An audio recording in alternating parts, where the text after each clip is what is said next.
Well, every now and again you get in this industry someone who is so passionate and so involved in this industry and has always been that way as far as this industry is concerned. And one of those people is Andrew Bonn. Now, love him or hate him, and there are a lot of people out there that don't love him, and I blame them for it, because really if you look past what you should be looking past and seeing how passionate this man is, you should be on his side. He's only got good for the industry. When you think of it, he should have been a musician, because, Andrew, nice to have you in the studio. Your father was a musician. Yeah, I was actually reminded of that by your ex-brother-in-law, Richard. He sent me a picture of my dad in the, I think would probably be middle 60s, when he was still running the youth orchestra in Cape Town. And, I sometimes take it for granted that he is a professor of music, and he wasn't a professor by virtue of his studies. He had that doctorate bestowed upon him because of his contribution to music. He was playing for the National Symphony Orchestra when he was 18 as principal oboist, and he became dean of the music faculty at Durban University and then to UCT, and then they emigrated in 1994 because obviously classical music was on the down, not part of the culture of the new regime, which you can understand. And they've had a fantastic time in Australia. They've been in Perth, they've been in Melbourne, they've been in Townsville, they're now settled on the Gold Coast.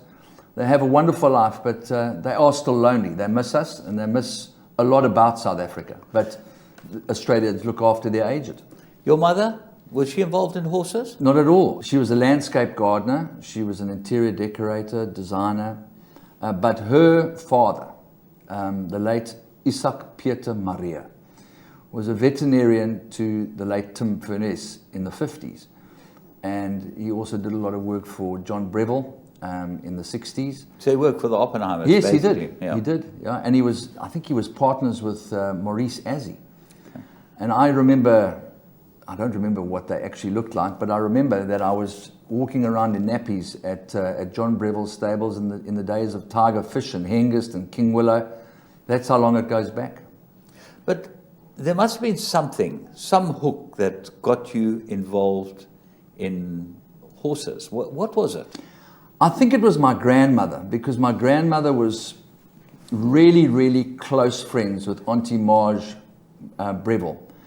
She passed away earlier on this year. I was speaking to Gilly Dry the other day, and Auntie Marge was in her 90s, her late 90s. So she outlived John Breville by many, many years. And my gran always used to take her little jackpots and her Duplas and all that sort of stuff. And we moved to Natal in 1972. Being at Durban High School, myself and a guy called Andy Schmidt used to take my chopper bicycle at lunchtime, and we used to go roaring along Essenwood Road and down Marriott Road, and we used to pull in at the subway, park my bike there, chain it up, go to the 50-cent ring, and we used to watch horses. I was there when Politician had his very, very first start, in which he got beaten by a horse ridden by Robert Sivright called First Rate. In fact, it was trained by Robert Sivright, ridden by Brian Dees, funny enough. Bertie Hayden was obviously on Politician, but he got beaten his first start and never looked back after that. But I remember it like it was yesterday. So you are one of those people that comes from nothing horsey background but got bitten by the horse racing business. I think a bit like Mike de Kock in a way. Not that I should be spoken about in the same breath. Mike de Kock had David Ferrara, so he went to the stables. Yes. That's different to going to the Silver Ring and just really starting to get involved from your teenage years, basically, by being fascinated by horses. And it's from there to today, it's grown into your whole life. But there's many things that have happened on the way which are very interesting. And firstly, how did you actually get into working in racing? Because it's not easy to get into working in racing. Yeah, my first formal approach to get into the game was with Chris Smith. I did a bit of work for him at the Pietermaritzburg sales with a walkie-talkie, calling the horses through. I can't really remember a hell of a lot about getting gainfully employed until such time as one day I was standing in the parade ring and Martin Locke is busy talking to Laurie Jaffe, and Mr. Jaffe had an urgent calling, And he had to go off and do something that only he could do. And Martin Locke is standing there, and all of a sudden he's got nobody to interview. So he grabs me and he says, quickly, come talk to me about the race. And Terence Millard had a horse in the race called Mellifluous, who was by Coolgard. He was a favourite on them. And I didn't like this horse. I thought he was a very good horse, but I thought he needed a galloping track. They supplemented him. They supplemented him, absolutely 50,000 100%. rand. Yeah. No. He was a very good horse. But I really liked your horse. And I promise you, you didn't know this was coming, but I really, really liked your horse Last Watch. He was a magnificent son of home guard, need I remind you. And he'd been to the track, he knew the track, he was familiar with his surroundings. And I told Martin Locke, this horse will win. And he won at, what was it, 20 to 1? 12 to 1, yeah. It was a lot of money He'd for won him. 4 I in think a it was row. Barry Walters' colours, Yeah, weren't they? in the Argentum Syndicate, Lexington and that. Yeah. He had won 4 in a row. Gary Waterson rode him. Yes, absolutely. It's very interesting, just to digress on that story. When we bought these horses, there was a bonus attached to the horses that had been paid for. And when I paid for my horses to the TBA, I paid for the bonus for all the horses that I bought at the national sales, this being one of them. They came to me at nominations and they said, you're not eligible for the bonus. I said, why? The bonus was a million rand. Said, It was a Bloodline series. yeah, Bloodline Series. You're not eligible for the bonus because the breeder never entered the horse, which was true. Mickey Goss hadn't entered the horse. But they accepted my fee from the TBA, accepted the fee, and we sent them a lawyer's letter. And, I'm always in trouble with the industry, but I stick up for myself, okay?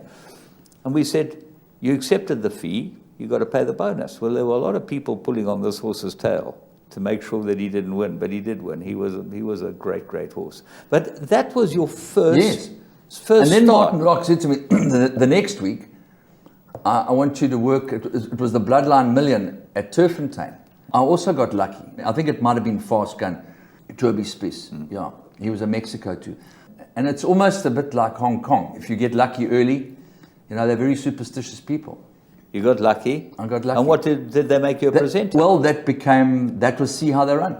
Yeah, myself, Clyde Basil, James Mapiri, Dieter Wahlberg was running the show there at Gosforth Park in the facility behind, almost at the entrance to Gosforth Park. There was a Highfield Racing Technical Services. Everything was analog in those days.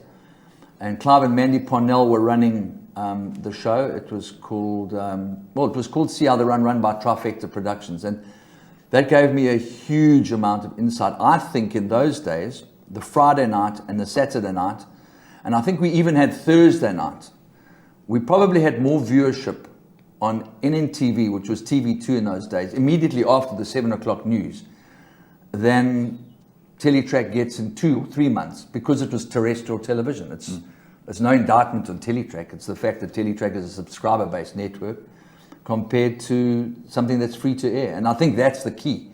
If racing was free to air, Martin Locke was a household name because racing was free to air and he was always doing top sport. So therefore, a lot more people saw racing than people get to see racing today.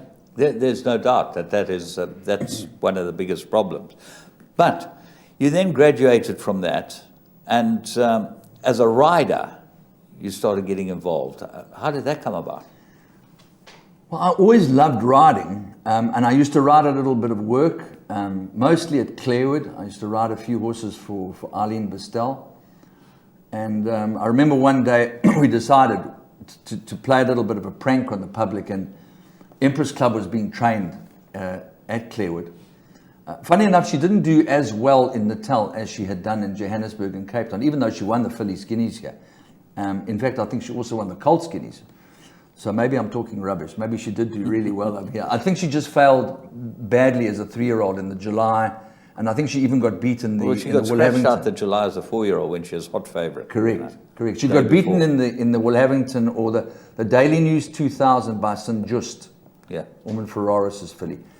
So I rode this horse for Eileen Bestel, and I came back and the camera crew were there, and they said, how did Empress Club work? And I said, well, she worked fantastically. She'll win by 6.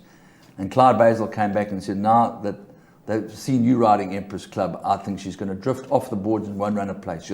She will never be able to stand up to having 70 or 80 kilos on her back.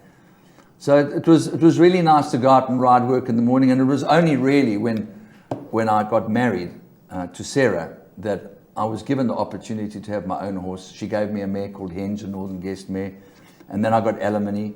And now we've got a whole string of horses. Some of them are utilized. Some of them are paddock ornaments that are just tired and they just deserve to be able to be a That's horse. what happens with riding establishments, doesn't it? And it's wonderful, you know, and must give you a great deal of satisfaction. Just getting back to Sarah, and now you won't know this, but I trained for her grandparents. They were one of my first sets of clients, Tom Benson, at the Vol in 1976. I've got a picture 76 in the or hallway 77. of Clatter. Yeah, You leading in Clatter with Tom and Pat. yeah. So I've just become So- aware of that recently. So I've known Sarah probably all her life. Longer than I have. Longer than you have. But you're a bit of a gallivanter and a bit of a boykie around town. How did you end up with Sarah? You know, it's a fascinating story. It is a fascinating story, and I must admit I pinch myself every time I think about it. She doesn't think so. But I tried from 1991. When Flaming Rock won the July, I asked her out for the very first time.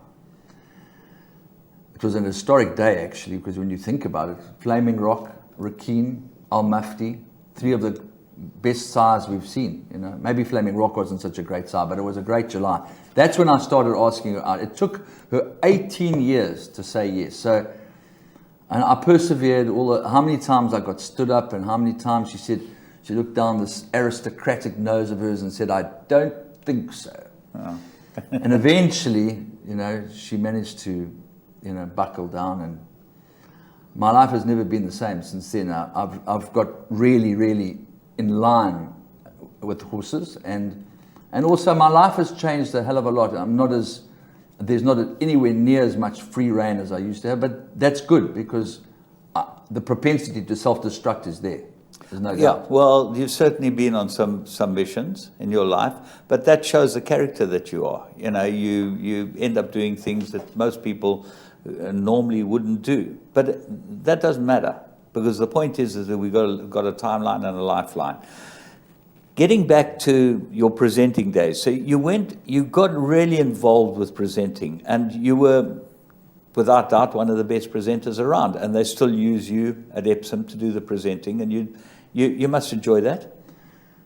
I can't even begin to vocalize what that means to me. When we arrive at the airport at ORT and you get on that plane and you know that taxi is going to be waiting for you at the other end and you're going to be walking around on Epsom Downs, your whole life changes. Everything becomes completely and utterly sublime. And to look out of your window at the Holiday Inn Express and see where all the visiting horses arrive, and to walk across the road to Simon Dower and to Jim Boyle, one of Paul's big friends, and to meet Pat Phelan at the rubbing house, it's almost like you become an old soul again. It's the greatest privilege. I mean, I can't thank Bernard Cantor enough for affording me that honor.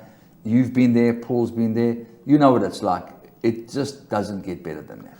It's fabulous, but what's most fabulous about it is that the names, the people that you've got involved with, and the relationships you've built with people that you just call in to come on air. Frankie is unbelievable. He'll always come and talk on things. But you've got Christoph Simeon, Michael Stark, I've seen you interview. I've seen you interview footballers.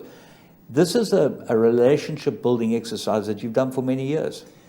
Yeah, but it can only happen, excuse me, it can only happen when you have the wherewithal to be there. If Investec are paying for your accommodation and your air ticket, all you have to do is survive for a week.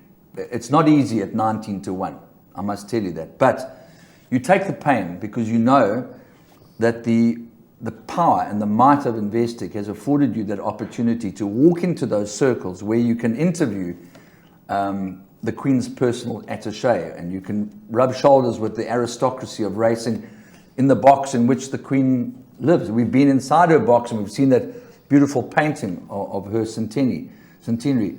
But it is as many, excuse me, as many other race meetings that I've been to, whether it's the Melbourne Cup or whether it's Royal Ascot, or whether it's the Breeders' Cup. Dubai.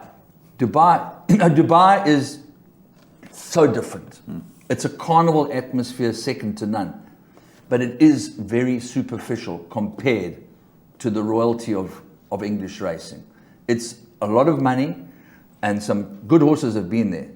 And I've enjoyed every single minute of being with Phil and his crowd and Let's Go Travel Team. Some marvelous memories.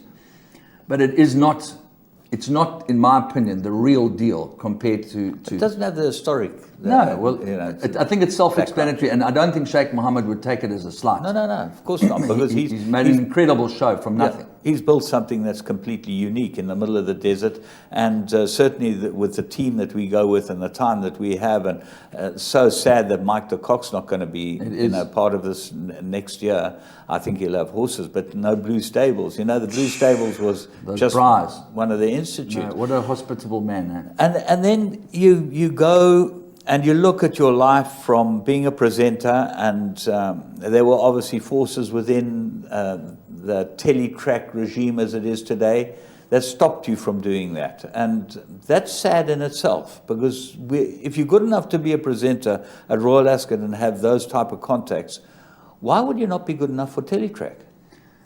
It's probably my own fault, because I do not know how to play the political game.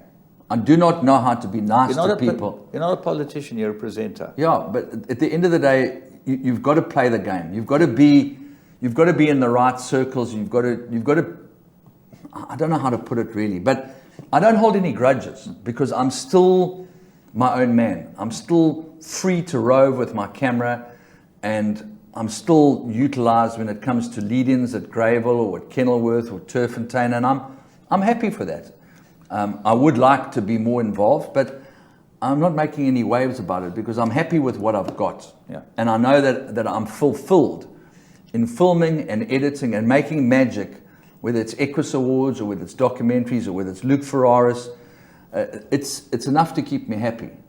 So I'm not devastated, put it that way. Andrew, one of your great attributes is the archives and the footage that you've put together. You've done yearlings for people. You've done all types of footage. It must give you great satisfaction to have that. But is it utilized enough? Isn't there an opportunity for our racing channel to utilize more archive footage, put together more dockies, put together more stuff that would be interesting to people? I know they don't have time in betting time, but you know, a lot of people sit up after 10 o'clock at night and have nothing to do and would like to watch something good. Well, I think maybe your show is a classic example of having a slot that is guaranteed. People are creatures of habit. If they know they can set their VR or their decoder to record your show from 10 to 11 every single Monday night, it becomes an institution in itself. So, yes, I do think that they could utilize a lot more archive footage, but it's all about budget. At the end of the day, I have to make a living. I can't give it to them for nothing. Sure. There's lots of stuff that I've never used, but at the moment it's turnover driven. If it adds value and information to the punter, they will use it. There are spots for important stuff that's historical and relevant. But as time goes on, I think that we're at the threshold of a major transition. I do think that there's some passionate, dedicated, affluent people that may come to the rescue. And I think racing is too powerful to ever die. I think hopefully we can get into the same boat as the Australians, because Australian racing is booming like never before. They've got a recipe, but the stats are overwhelmingly in their favor about the amount of people in the population, 20 million people. 1 in every 12 has got an interest in a racehorse. Yes. That's a staggering stat that we could never match. No, absolutely. In summing up, you've had an incredible journey. You've still got a long way to go because you're a young man. But is there one thing, one highlight that you'd just like to put on the table before we close it up? Nothing can beat the Investec Derby. Absolutely nothing. It's just, I look forward to it like I feel like I've been under the sea and gasping for breath. When I come up and I'm at Epsom Downs, I feel like I'm alive again. Not to say that I don't love going to the Met or the July or the Summer Cup, but that's the holy grail for me. Andrew, absolutely fantastic chatting to you. Laf's going to talk to you next week about a couple of things that have happened in your life. That should be fun. But thank you so much for joining us, and it's great to be able to get you in the studio and for you to have made this time available. Well, thank you for being so spontaneous and affording me the opportunity. It's always valued. Andrew Bond, there is a man who really loves this game, and he's contributed a great deal. It will be very interesting to see what he's got to say to Laf next week when Laf puts him on the spot. Until next week, have a great week's racing.